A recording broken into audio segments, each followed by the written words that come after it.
வணக்கம் மண்ணின் மைந்தர்களே. இந்த பதிவு பார்த்தீங்கன்னா நம்பிக்கையை பற்றியது. அதாவது நீங்கள் நம்பிக்கை எதன் மேல் வேணாலும் வைக்கலாம். இயற்கையின் மீது வைக்கலாம், பஞ்சபூதங்களின் மீதும் வைக்கலாம், நவகோள்கள் மீதும் வைக்கலாம், நவகோட்டி சித்தர்கள் மீதும் வைக்கலாம், அந்த பரம்பொருள் மீதும் வைக்கலாம். இப்போது அந்த நம்பிக்கை அதாவது திடமாக நீங்கள் நம்பணும். என்ன, அதுக்கு ஒரு சின்ன கதை சொல்கிறேன் பாருங்களேன். அதாவது ஒரு பயணி கப்பலில் போயிட்டே இருந்தானாம். அவன் திடீர்னு போயிட்டு இருக்கும்போது சூறாவளி காற்றால் அடிக்கப்பட்டு என்ன சொல்கிறது, ஒரு மனித நடமாட்டமே இல்லாத ஒரு இடத்திற்கு தரை தட்டி அங்கே போய் அவன் மாத்திரம் சேர்ந்தான். அவன் ஒருவன் மாத்திரம் உயிர் தப்பி சேர்ந்ததால் அவன் எப்படி வாழ்கிறது அப்படின்னுட்டு அவன் ரொம்ப பயந்துட்டு இருந்தானான். சரி, நம்ம யாராவது காப்பாற்றுவார்கள்.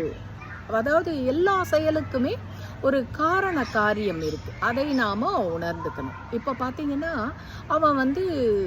அவன் அந்த கப்பல் கரை தட்டிய போது என்னென்ன கிடைச்சதோ அந்த பொருளை வைத்து ஒரு வீடு கட்டி கொண்டு அங்கே சில காலம் வாழ்ந்து வந்தான். என்ன கிடைச்சதோ அதை உட்கொண்டு வாழ்ந்து வந்தான்.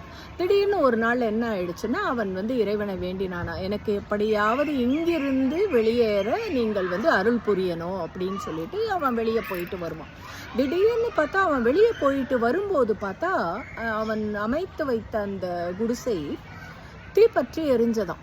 அதில் அவனுக்கான சில பொருள்கள் அந்த கப்பலில் இருந்து கிடச்சதை வச்சு வாழ்ந்து கொண்டலான்னுட்டு வச்சுட்டு இருந்தான். அதுவும் எரிந்து எல்லாமே ஒரே புகை மூட்டமாக இருந்ததான். அப்போது நினச்சானா, என்ன இறைவா, நான் இப்போதானே உன்னை வேண்டி விட்டு வந்தேன், நீ எனக்கு ஏதாவது இங்கிருந்து தப்பிக்க ஒரு வழி நீ சொல்லணும் அப்படின்னுட்டு. ஆனால் இப்படி பண்ணிட்டியே அப்படின்னு நினச்சிக்கிட்டு இருக்கும்போது திடீர்னு ஒரு கப்பல் ஹாரன் சத்தம் கேட்கும் இவனுக்கு.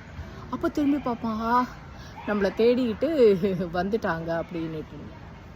அப்போ வந்தவர் சொன்னாராம், அதாவது இங்கு நெருப்பு புகை மூட்டம் மூட்டி யாரோ சமிக்கை கொடுத்தார்கள், தான் இங்கே சிக்கி இருப்பது அப்படின்றத உணர்த்தினதுனால தான் நாங்கள் இங்கே வந்தோன்னு. அப்போ தான் இவனுக்கு புரிந்ததாம், எல்லாமே காரண காரியம்தான் அப்படின்னுட்டு. அதுவும் இல்லாமல் அவன் இறைவன் மீது வைத்த நம்பிக்கை வீண் போகவில்லை. அந்த கப்பல் அவனை கரை கொண்டு சேர்த்தது.